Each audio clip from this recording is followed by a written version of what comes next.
अपने आप को नारायण पर छोड़ दिया, हमने अपने आप को देवाधिदेव महादेव पर छोड़ दिया, फिर उस दिन से तुम्हें चिंता करने की जरूरत नहीं पड़ेगी। तुम जहां जाओगे तुम्हारा महादेव तुम्हारे साथ कदम से कदम मिलाकर चलेगा और तुम्हें साध लेगा। बस इसके भरोसे रहिए, पर एक विश्वास लेकर बैठना, भरोसा लेकर। 7 दिन की कथा दिल से सुनकर जाना, वो दिल से झोली भर कर दे देगा, ये विश्वास मानकर जाना, भरोसा रख। मैं नहीं आती दीदी मेरे को, रुक्मणी जी ने पूछा क्या, कौन सा पुण्य करा है इस द्रौपदी ने जिसके 5 पति हैं? कौन सा पुण्य करा इस द्रौपदी ने जिसके 5 पति हैं और वो 5 पति भी इसके कहने में चल रहे हैं? आप देखिएगा जरा, वो पुण्य कौन सा है? दुनिया के लोगों का एक पति, सत्यभामा जी कह रहे हैं हमारा ही भगवान कृष्ण को देख लो, रुक्मणी जी अपने पति को देख लो, अपन 16,108 रानियां, अपना एक पति वो भी अपने कहने पे नहीं चलता, और वो द्रौपदी के 5 पति और 5 उसके कहने पर चलते हैं। आखिर ऐसा द्रौपदी में कौन सा गुण भरा हुआ है? इसका शीश काट दो, वो शीश काट दो, इसके मस्तक की मणि निकाल ला, वो मणि निकाल ला, और हमारा पति कहने में नहीं चलता। और ये द्रौपदी के 5 पति होने के बाद भी द्रौपदी के कहने पर चलते हैं। आखिर द्रौपदी के ऐसा क्या पुण्य करा था? द्रौपदी के पास में ऐसा क्या है? द्रौपदी के पास में ऐसा क्या बूटी है, कौन सी जड़ी है, कौन सी ऐसी भभूति है जो द्रौपदी फेंक देती है और 5 पति उसका कहना मानते? ऐसी कई माताएं जो ना जाने कितनी कितनी जगह पर जाकर कहती होंगी हमारा पति हमारी सुनता नहीं है, गुरु जी कोई ऐसा उपाय बता दो ना कि हमारा पति सुन ले। गुरु जी की लुगाई से पूछ लो उनका सुनता है क्या? पहले जो तुम गुरु जी के पास गई हो ना पूछने के लिए कि हमारा पति हमारी नहीं सुनता, तो गुरु जी की लुगाई से भी पूछो बेहतर। अब जरा विचार तो करो, आप कहां भभूति के चक्कर में पड़े हो, कहां दिखावे के चक्कर में पड़े हो? दिखावे की तुम बात करते हो। कोई तन दुखी, कोई मन दुखी, कोई धन बिन रहत उदास, तुलसी या संसार में सुखी राम का दास। इस संसार में सब दुखी हैं, केवल सुख तो एक कोई है जो भगवान की भक्ति में लगा हुआ है, भजन में रमा हुआ है, वो दुनिया का सबसे सुखी और सेठ व्यक्ति है। बाकी के सब का हम वर्णन क्या करें कि वो आप भी जानते हो कि सुख कहां।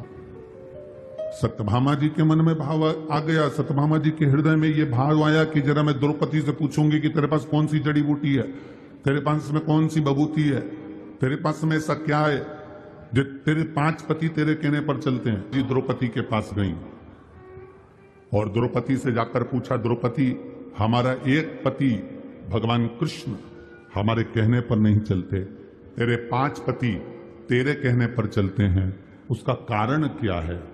क्या कारण है तेरा? तब द्रौपदी ने कहा, मैं तो ये नहीं जानती कि मेरे पति कहने में चलते कि नहीं चलते, पर इतना जरूर है जब मैं विवाह कर कर पहली बार आई और शादी कर कर मैं पहली बार आई और मेरी सास ने मेरे पतियों से कह दिया, पतियों ने कहा मां देखो हम क्या लाए हैं, और मां ने कह दिया कि 5 बांट लो। मां का आदेश है कि आपको बांटा जाए 5 के बीच में। द्रौपदी कहती है अगर आपकी मां का आदेश है तो वो मां केवल आपकी नहीं, मैं शादी कर कर आपके घर आ गई हूं तो वो मां मेरी भी है, उसका आदेश मानना मेरा भी काम है। इनकी माता का सम्मान करा। जो नारी अपने पति की माता का सम्मान करती है, अपनी सास का सम्मान करती है, ससुर का सम्मान करती है, आदर के शब्द बोलती है, सत्कार के शब्द बोलती है, घर में बुजुर्गों से इज्जत से बोला जाता है, सम्मान से बोला जाता है। अगर नारी सम्मान के शब्दों से अगर वो पति के माता पिता का आदर कर रही है तो उसका पति पत्नी का आदर करता है और पत्नी के कहने पर चलता है। जब वो मेरे माता पिता के कहने पर चल रही है तो मैं वो एक कितनी सुंदर बात कही कि आप मकान कैसा भी बना लो, मकान कैसा भी बना लो, मकान का नक्शा किसी से भी बनवा लो,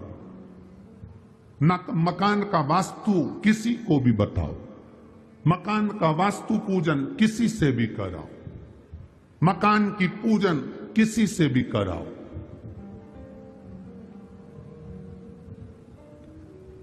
उससे मकान में कभी आनंद नहीं आएगा।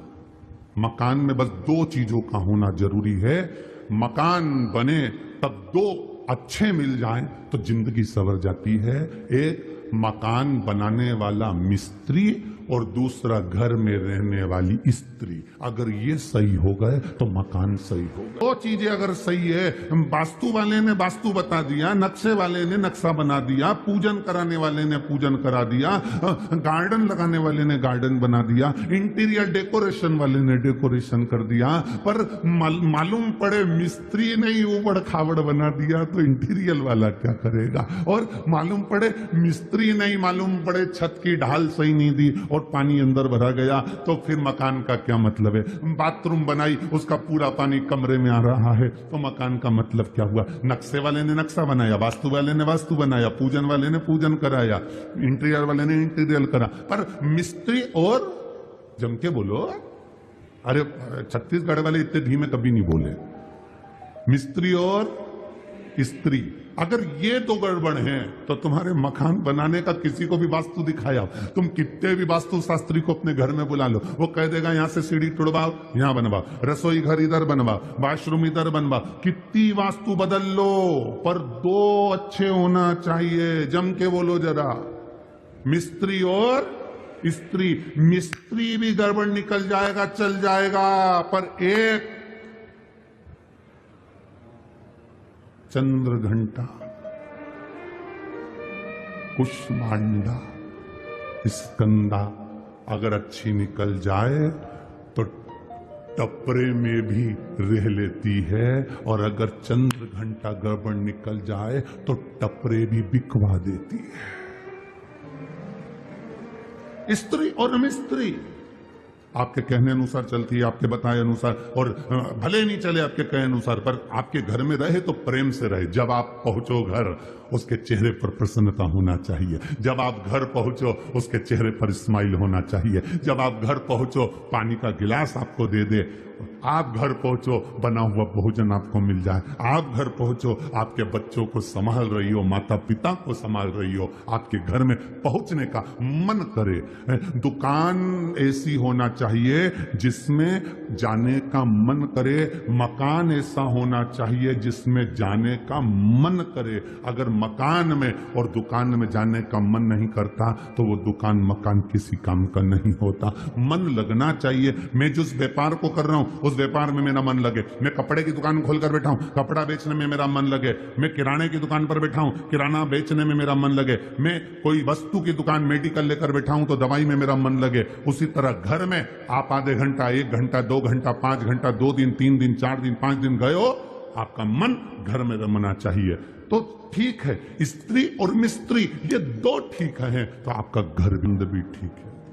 बनाओ आप मकान का नक्शा, किसी से बनवाना हो तो हमें कोई दिक्कत नहीं है। वास्तु जिसको दिखाना है दिखाइए, मना नहीं है। पूजन जिससे कराना है कराइए, मना नहीं है। इंटीरियर जिससे कराना है कराइए, पर 2 चीजों का स्मरण रखिएगा, मिस्त्री और स्त्री का स्मरण करिएगा। भगवान की भक्ति, भजन, कीर्तन, स्मरण। स्वयं द्रौपदी से सत्यभामा जी ने पूछा कि तू ये बता कि तेरे 5 पति तेरे कहने पर चलते हैं। जो माताएं दूसरों के पास जाकर कहती हैं बाबा जी ऐसा बता दो कि हमारा पति हमारे अनुकूल चले, उन माताओं से निवेदन है कहीं मत जाना।